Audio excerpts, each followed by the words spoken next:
Try करते हैं sir. अच्छा, दूसरा जो टॉपिक है वो है सक्सेस इन सेल। और उसमें सक्सेस इन सेल के लिए आपके पास बिल्ड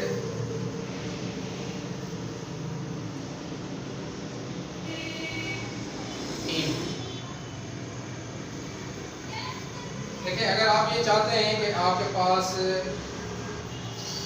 कामयाबी हो सेल के अंदर, तो आपके पास टीम वर्क होना ज़रूरी है।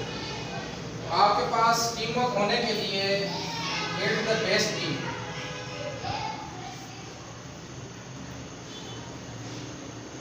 देखिए, टीम के लिए स्टीवन जॉब जो कि एप्पल का फाउंडर था,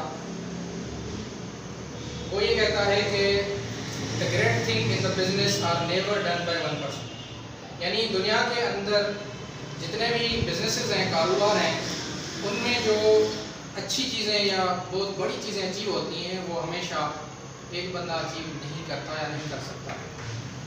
दे are done by team of people. तो स्टीवन जॉब ये कहता है कि हमेशा अच्छी चीज़ें बिजनेस में जो हाईएस्ट लेवल तक आप कहते हैं कमाल हो गया, वो एक बंदा नहीं कर सकता, वो टीम करती है। अब टीम को अगर हम डिफाइन करें कि टीम होती क्या है, तो टीम की डेफिनेशन ये है कि ग्रुप ऑफ पीपल, जैसे आप लोग बैठे हैं, तो group of people who work for a common goal. यानी हमारा एक गोल है, हम एक प्रोडक्ट बेचने जा रहे हैं, उस प्रोडक्ट को बेचने के लिए हम सब एक ही गोल पे एग्री हैं, तो ये हमारी एक टीम होगी। यानी जितनी भी कंपनीज हैं उसके अंदर एक से ज़्यादा लोग काम करते हैं। इसका मतलब है कि जितनी भी कंपनीज हैं उन सब के अंदर मुख्तलिफ टीम्स हैं, और वो टीम्स एक एक प्रोडक्ट जो भी उनकी कॉमन है कंपनी के मुताबिक उसी को बेचने पे फोकस करती है। यानी मैं सारी कंपनीज की प्रोडक्ट नहीं बेच सकता, आप लोग मिलके सारी कंपनीज की प्रोडक्ट नहीं बेच सकते, लेकिन आप जिस कंपनी के लिए काम करते हो सब मिलके उसके लिए वही प्रोडक्ट बेचोगे। तो टीम हम किसे कहते हैं? ऐसे लोगों का ग्रुप जो कि किसी एक प्रोडक्ट या एक सर्विस पे काम करते हो और उनका मकसद कॉमन हो या आम हो या एक ही हो, इसको हम कहते हैं टीम। हमारे पास 10 बंदों की जो टीम है वो एक प्रोडक्ट या सर्विस बेचने जाएगी। तो अब आप ये ज़हन में रखें कि अगर मेरे पास आप सबकी टीम है, मिसाल के तौर पर, तो मेरी टीम तो है आप। अब मैं एक टीम कैसे बनाऊंगा? और उसके बाद आप में से एक एक बंदे के पास टीम होगी, तो आप अपनी टीम कैसे बनाएंगे? कैसी टीम? जो कि बेस्ट टीम हो, जो कि आपको रिजल्ट दे और आपकी सेल में आपकी हेल्प करे। तो सबसे पहले आपने ये देखना है कि आपकी टीम में होना क्या चाहिए। Number 1, build long term relation. देखिए, सबसे पहली तो बात यह है कि आपने जो टीम बनानी है ना, उसमें तो बंदे आपने मतलब चुन चुन के उठाने होते हैं जो आपके काम के हों, जो आप समझते हैं कि आपके लिए फ्रूटफुल हों। लेकिन मैं इस स्टेप के बाद की बात कर रहा हूँ कि आपने एक बड़े अच्छी टीम बना ली है, अच्छी टीम आपने सेलेक्ट कर ली है। अच्छी टीम इन टर्म्स आपके सारे मतलब क्वालिफाइड बंदे हैं और सब टैलेंटेड हैं और सबको काम करना आता है। लेकिन उसके बाद क्या? उसके बाद ये है कि आपने ये देखना है कि आपकी जो टीम है वो बेस्ट तभी होगी जब उसमें लॉन्ग टर्म रिलेशन होंगे। मिसाल के तौर पे आप अपने टीम के साथ जब काम करेंगे तो वो टाइमिंग के लिए नहीं करेंगे, मतलब के लिए नहीं करेंगे, मतलब आर्जी तौर पे नहीं करेंगे, बल्कि लॉन्ग टर्म करेंगे।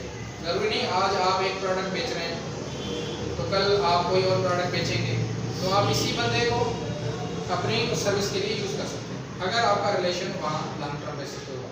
मिसाल के तौर पे आप आज एक कंपनी में कल दूसरी में होंगे, लेकिन वो मार्केट वही है, दुकानदार भी वही है।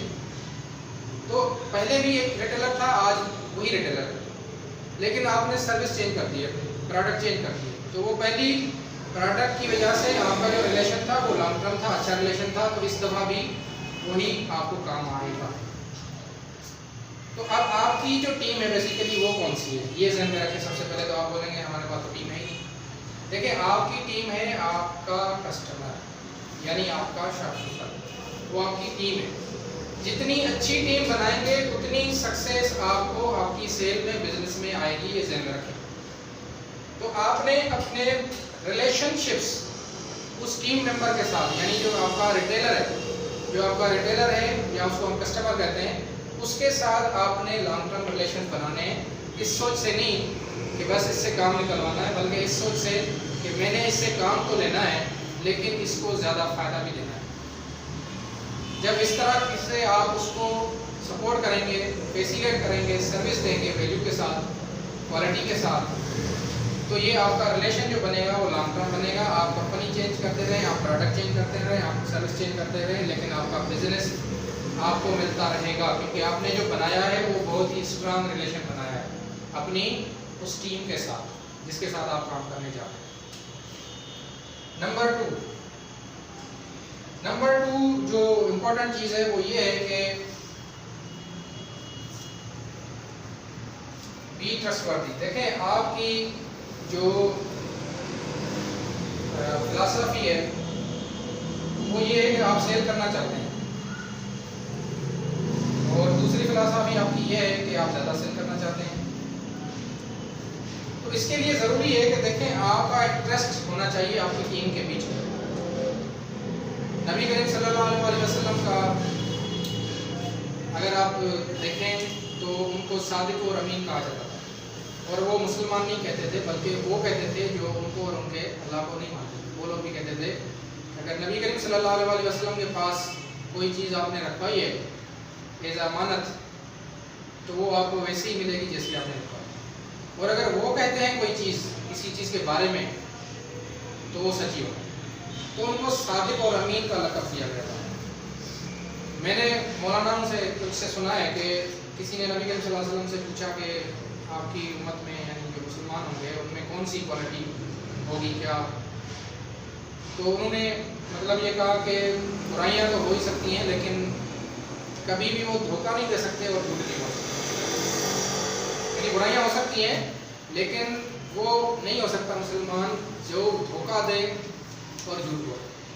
तो मैं एक चीज़ देखता हूँ कि हमारे पास तकरीबन 70% जो सेल्समैन होते हैं वो ये चीज़ फील करते हैं कि सर मैं अगर बिल्कुल सीधा सीधा जाऊंगा और सच बात करूंगा और सीधी सीधी बात समझाऊंगा तो मेरी प्रोडक्ट बिकेगी, और अगर मैं उसको बढ़ा चढ़ा के बताऊंगा और झूठ बोलूंगा और वो चीज़ें बताऊंगा जो उसमें है ही नहीं, तो मेरी प्रोडक्ट ज़्यादा बिकेगी। तो मैं पर्सनली इस फिलॉसफी के अगेंस्ट मैं ये फील करता हूँ कि अगर नबी करीम सल्लल्लाहु अलैहि वसल्लम ने एक चीज़ कही है ना, और जो हमारे मज़हब में एक चीज़ है, वो आपको बरकत दिए बगैर हो नहीं सकता। मतलब झूठ ना बोला जाए, एतबार ना खराब किया जाए, धोखा ना दिया जाए, तो प्रोडक्ट आपकी सेल ज़्यादा होगी। या दे के और सेल ज़्यादा की जाए, मैं समझता हूँ कि अगर आप किसी को झूठ बोल के, धोखा दे के 100% टारगेट अचीव कर लेते हो, तो अगर आप ईमानदारी से, सच बोल के, मेहनत से करोगे तो आप 150% अचीव कर सकते हो। 100% नहीं, 150%। लेकिन इसके लिए यकीन होना ज़रूरी है, और यकीन के लिए आपके पास ट्रस्टवर्दी होना और जिम्मेदार होना लाजमी। यानी जब आप ये फील करेंगे कि मैं अपनी प्रोडक्ट्स के जितने भी नुक्स हैं वो भी बताऊं, जितने भी फ़ायदे हैं वो भी बताऊं, तो मैं ये कहता हूं कि आपका ये बिलीव होना चाहिए कि हमारा जो मज़हब है, जो हमें टीचिंग है कुरान और सुन्नत की रोशनी में, वो यही है कि अपनी प्रोडक्ट का एक बताएं। अगर उसमें कोई डिफ़ॉल्ट है तो वो बताएं, तो वो आपकी प्रोडक्ट ज़्यादा बिकेगी, क्योंकि उसमें एक ट्रस्टवर्दी का एलिमेंट आ जाएगा। तो सुनने वाला, वो परचेज करने वाला कहेगा कि यार ये कैसा बंदा है जो मुझे अपनी प्रोडक्ट्स की खामियां बता रहा है। समझ रहे हैं? तो अगर आपका रिलेशन आपके कस्टमर के साथ, आपके यानी टीम मेंबर के साथ, कस्टमर से मुराद आपका टीम मेंबर है, उसके साथ अगर रिलेशन ईमानदारी वाला है, ट्रस्टवर्दी वाला है, तो आपका लॉन्ग टर्म बिजनेस बढ़ेगा, सपोर्ट आपको ज़्यादा मिलेगा। तो इसीलिए आपके पास अगर टीम आप अगर अच्छी बनाना चाहते हो, तो उसके सामने और उसके साथ जब आप काम करो तो ये चीज़ ध्यान में रखो कि उसको आपने धोखा नहीं देना, उससे आप झूठ नहीं बोल सकते, क्योंकि ये मजहबी तौर पे भी गलत है और अखलाकी तौर पे भी गलत है और आपके बिजनेस पॉइंट ऑफ व्यू से भी गलत है।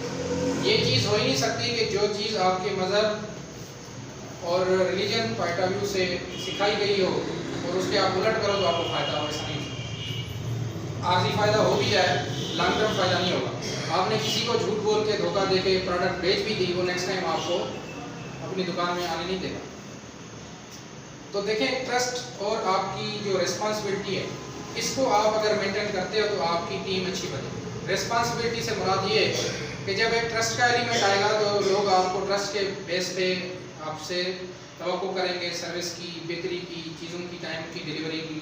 अब वो टीम आपकी जो टाइम की डिलीवरी है, टाइम पे चीज़ों की डिलीवरी है, सर्विस क्वालिटी है, वो अगर आपकी रिस्पॉन्सिबिलिटी वाले एलिमेंट से होगी तो आप सक्सेसफुल हैं।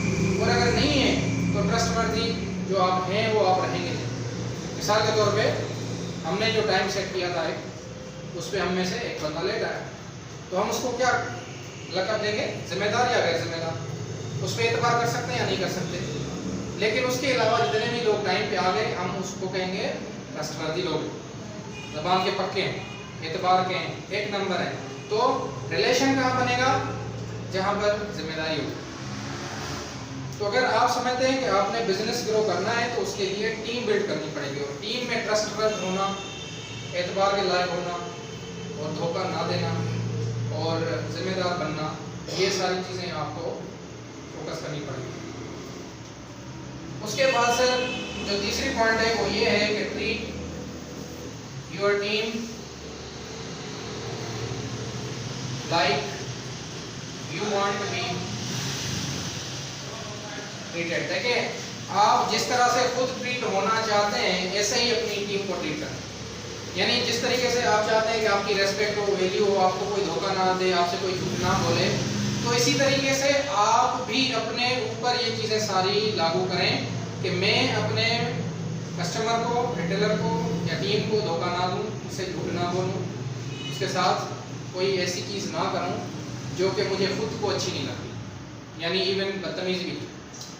आप अगर चाहते हैं कि मेरे साथ कोई बदतमीज़ी ना करे तो आप लोगों से ना करें। अगर आप चाहते हैं कि आप जिम्मेदार के साथ आपके साथ लोग काम करें तो सबसे पहले आप खुद जिम्मेदार बने।